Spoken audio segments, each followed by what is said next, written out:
अभ्यासाला बसायचं असतं, पण खूप कंटाळा येतोय, आळसामुळे वेळ वाया जातोय, मग ही 2 मिनिटांची ट्रिक एकदा वापरून बघाच.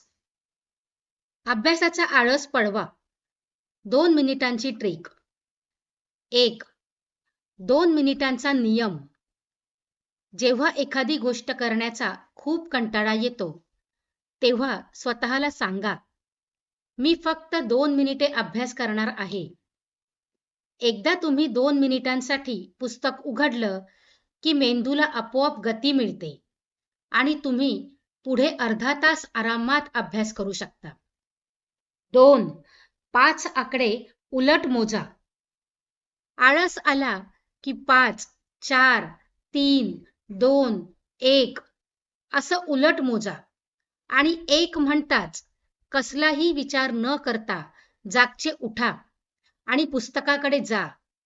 यामुळे मेंदूला विचार करायला वेळ मिळत नाही आणि काम सुरू होतं. 3. छोट्या ध्येयावर लक्ष द्या. पूर्ण धडा संपवण्याऐवजी फक्त एक उत्तर पाठ करेन असं छोटं ध्येय ठेवा. छोटं काम पूर्ण झालं की आनंद मिळतो आणि आळस पडून जातो. अभ्यासाला बसण्यापूर्वी तोंड धुवा किंवा थोडे पाणी प्या. यामुळे फ्रेश वाटतं. आजपासून आळस बंद आणि अभ्यास सुरू. ही ट्रिक कशी वाटली? कमेंटमध्ये सांगा आणि अशाच मोटिवेशनल टिप्ससाठी मराठी साहित्य संग्रहला सबस्क्राईब करा. धन्यवाद.